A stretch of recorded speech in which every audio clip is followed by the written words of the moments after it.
Ipinahayag na nagsimula ang kabanata sa isang matinding pagtatalo sa pagitan ni Legion at ng kanyang ama na si Soren. Sinabi na tumaas ang tensyon habang magkatapat silang nakatayo sa ilalim ng malamlam na gabi. Inilarawan na nagmukhang humihinga rin ang paligid, tila sabik na masaksihan ang sigalot ng ama at anak. Sinabi ni Legion na tumingin siya sa kanyang ama nang may matatag na paningin at tinanong kung naniniwala pa ba ang ama na may kakayahan pa siyang pigilan. Inilarawan na huminga ng malalim si Soren bago sumagot, at ipinaliwanag niya na ang ganitong suliranin ay hindi matatapos sa pagpatay lamang kay Emmons.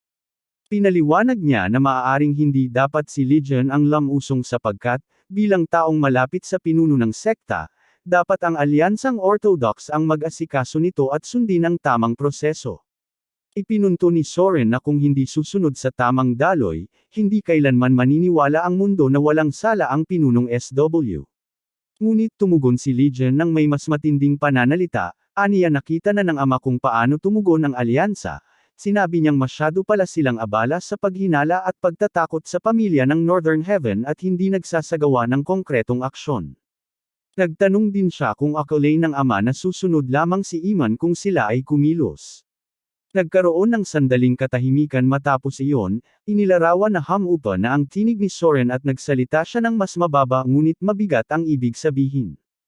Ipinaliwanag niya na kung ang hangarin ni Legion ay puksain ang lahat ayon sa sarili niyang kagustuhan, hindi na iyon katarungan kundi paghihiganti na nabalot ng kapangyarihan. Tahimik namang nakinig si Legion at hindi agad sumagot, naglakad lamang siya ng dahan-dahan, dumaan sa tabi ni Soren at malinaw na sinabi na hindi niya hihilingin sa ama na maniwala sa kanya, hinihingi niya lamang na huwag hadlangan ang kanyang landas. Ipinahayag na tila kumatok sa dibdib ni Soren ang sinabi ni Legion, at nanatili siyang walang imak habang pinapanood ang paglayo ng anak. Inilarawan na nagpatuloy si Legion at iniwan sila ni Soren at si Muyong sa loob ng tahimik na gubat. Sinabi ni Muyong nang may pag-aalala na huwag raw basta-basta umalis si Legion. Tumigil si Legion sandali at sinabi nang hindi lumingon na aalis siya dahil iyon ang tanging paraan upang tapusin ang lahat. Pinayuhan din niya na huwag sabihin kay Charayan sapagkat mag-aalala lamang ito ng walang kinakailangang dahilan. Napagtanto ni Muyong na matibay na ang pasya ni Legion at nang tumingin siya kay Soren na nakayuko, mahina niyang iminungkahi na may isang bagay siyang gustong ipakita sa kanya. Hindi naglaon, ipinakita ang isang matayog at marangyang gusali ng pamilyang Northern Heaven. Inilarawan na sa loob nito, maraming gwardya ng pamilyang iyon ang nakahandusay na, duguan at walang malay, nagpahayag ang teksto na umaalingasaw ang pulang dugo sa sahig na nagpatigil sa katahimikan. Ipinahayag na sa gitna ng silid ay nakatayo si Legion, basa ng dugo ngunit kalmado at nakakatakot ang anyo. Inilarawan na tumingin siya ng diretso kay Emmons na nakaupo ng may kapal ng mukha sa trono. Bagaman nalunod ng karahasan ang paligid, ipinahayag na ngumiti pa rin si Emmons ng may lamig at sinabi niyang alam niyang hindi sapat ang mga bantay na iyon para labanan si Legion, ngunit nagbabala siya na hindi pa tapos ang usapan at may malaking kapalit na haharapin si Legion dahil sa paggalaw niyang iyon. Ipinahayag na sinabi ring puno ng kay-abangan ni Emmons na tila hindi siya natatakot. Idinugtong na sumagot si Legion na estigmatiko, inilarawan na tinukoy niyang ang tapat na alipin ni Emmons, si Imyungso, ay nagpa siya ng magsalita at, matapos na wasakin ang buhay nito, pinili nitong magtaksil para lamang mabuhay. Ipinahayag ni Legion, sa malamig at hindi matitinag na tono, na hindi nasunog ang lahat ng mga lihim at pagkakasunod-sunod ng utos na ibinigay, iniimbak ito ng taon at taon, maaaring dahil sa kawalan ng tiwala o dahil alam ng taong iyon na darating ang araw na ang katotohanan ay kailangang mailantad. Nagwakas ang paglalarawan sa isang malamlam na ngiti ni Legion at ang pagkumpisal na may isang bagay siyang nalaman ngunit hindi pa isinasa publiko. Isinalaysay na kahit sa harap ng mga ebidensya, sinabi ni Legion na si Emmons ay patuloy na tumatangging kilalanin ang lahat ng kanyang kasalanan. Inilarawan na nagbago ang anyo ni Emmons mula sa pagiging kalmado ay napuno ng inis at galit ang kanyang mukha. Sa harap ng mga salitang sunod-sunod na binitawan ni Legion, mariin siyang huminga at nagtaas ng kamay ng may matinding emosyon. Sigaw niya, sawa na raw siya sa mga walang saysay na salita ni Legion. Kasunod noon, inilarawan na tinawag niya ng malakas ang kanyang tauhan at iniutos na alisin si Legion mula sa kanyang harapan. Sa likuran ng bulwagan, narinig ang mabibigat na yapak na bumaba sa hagdang bato. Mula roon lumitaw ang isang matandang lalaki na may hawak na mahabang sibat, halatang dumaan na sa maraming labanan. Sinabi ni Legion, na sa malamig at sarkastikong tinig, na ikinagulat niya kung paanong isang gaya ni Sean Noman ay kayang yumuko sa kapangyarihan ni Emmons. Dagdag pa niya, malamang ay malaking halaga ang ibinayad upang mapasunod ito. Naalala rin niya ang nakaraan, na minsan ay kinilala si Sean bilang pinakamataas na pinuno ng hindi ortodoksong faction, ngunit ngayon naging anino na lamang ng sarili nitong kasikatan. Ipinahayag na humalaklak si Emmons, ngunit puno ng pagkawasak ang kanyang tawa.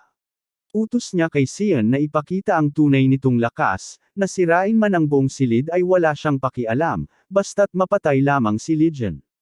Nang hindi na kailangang bigyan ng karagdagang hudyat, agad na sumugod si Sean. Sa kabila ng katandaan, dala pa rin ng kanyang katawan ang talas ng isang alamat. Ang sibat niya'y umarangkada na parang kidlat patungo kay Legion. Inilarawan na mabilis na gumalaw si Legion, sa matinding reflex ay agad niyang itinapat ang espada upang hadlangan ang sibat. Tumunog ang nakabibinging tunog ng metal na nagsalpukan. Hindi nag-atras si Sean, agad siyang nagbaba ng katawan at muling naghanda sa ikalawang atake, mas mabilis at mas nakamamatay kaysa sa una. Sa malamig na tono, sinabi ni Sean na napansin niyang nilagyan ni Legion ng panloob na enerhiya ang espada ng hadlangan ang una nitong tira. Ngunit ipinakita ni Legion ang kanyang kakayahan, kahit gaano katindi ang mga susunod na hampas ng sibat, muli niya itong nabigo. Ang enerhiya mula sa sagupaan ay nagpayanig sa gusali, dahilan upang mabiyak ang bubungan at gumuho, nagbagsakan ang mga piraso ng bato at kahoy. Sa gitna ng guho, ngumiti si Legion at sinabing hindi siya kailanman makakaharap ng isang pinunong gaya ni Sean gamit lamang ang mahina at karaniwang armas. Napakunot ang noo ni Sean at, nang walang imak, muling sumugod ng may isang matalim at presisyong atake. Ngunit mabilis na naiwasan iyon ni Legion sa isang magaan ngunit tiyak na galaw. Naasar si Sean, sinabing hindi raw magtatagal ang mga ganoong klaseng taktika laban sa kanya. Gayunpaman, nakalkula ni Legion ang bawat galaw.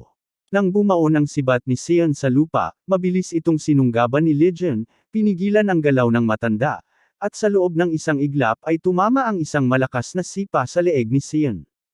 Napaatras ang mandirigma, nagdurugo ang bibig at hirap sa paghinga. Bagaman kinutya niya ang sarili sa pagkukulang, nanatili pa rin siyang kumbinsido na siya ang lalabas na panalo. Ngunit biglang bumigat ang paligid.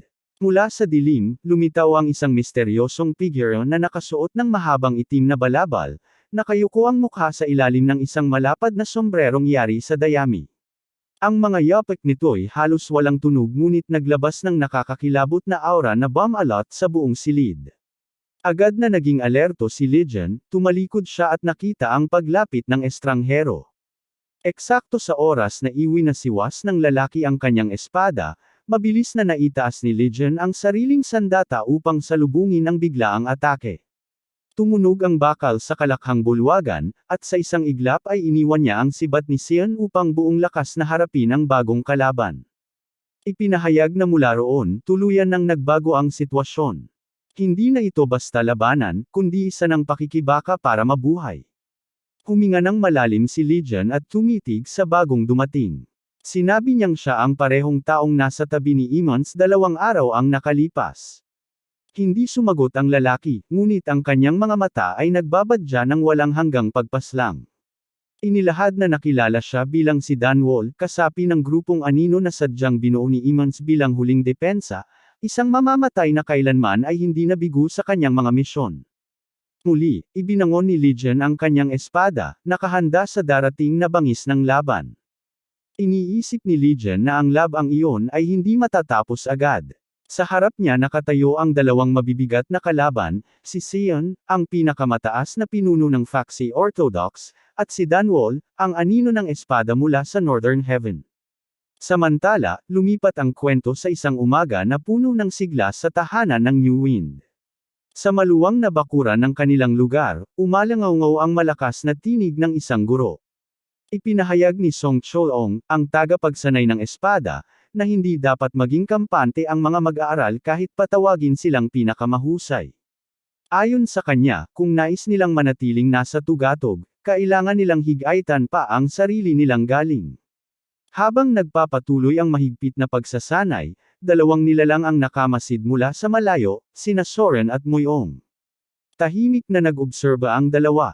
Sa seryosong tinig, inilahad ni Soren na kahanga-hanga ang pagiging guru ni Song Choong.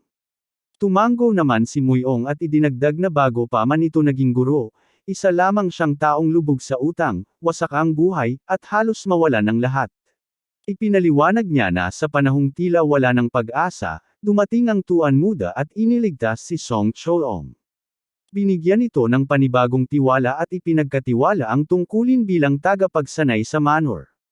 Dahil dito, nakapamuhay ng matiwasay ang kanyang asawa at anak sa ilalim ng parehong bubong. Idinagdag pa ni Moyong na hindi lamang iyon ang naisaldo ng Tuan Muda.